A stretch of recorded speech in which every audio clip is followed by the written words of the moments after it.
Сайн мэдсэн үү, намайг Маргад Эрдэнэ гэдэг. Би Бэрх олон улсын сургуулиас chemistry хотын уралдаанд анхудаага оролцож байгаа.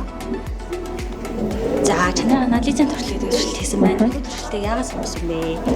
Би болохоор 9 дугаар ангид нэг улсын химийн урлагийн хотод оролцож исэн. Тэгээд улсын химийн урлагийн хотод оролцох хугацаанд бэлтэж явах үед бол нэг чанарын анализын туршилтыг химийн хичээл дээр хийж байхад хамгийн их сонирхолтой санагдчихсан. Одоо бодисуудын хоорондоо уралд ороод үзүүлж байгаа хүнсний өнгө ер нь бол намайг химийн хичээл хамгийн их татаж авч ирсэн болохоор энэ туршилтыг сонгосон байгаа.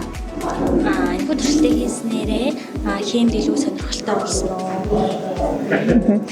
Химийн хичээлд бол ер нь намайг хамгийн их татсан зүйл бол энэ хүнсний өнгө. Тэгээд яагаад энэ хүнснүүд хоорондоо уралд ороод ийм өнгө үзүүлээд байгаа нь ер нь бол миний насны хүүхдүүдэд болон доод үеийн маань дүүнерт хамгийн сонирхолтой байдаг юм шиг санагдсан. Тэгээд намайг ч гэсэн ер нь химийн хичээлд хамгийн их татаж авсан зүйл байгаа. Chemistry Bot 2025 уралдаанд орсон баярлалаа. Амжилт хүсье. За баярлалаа. За.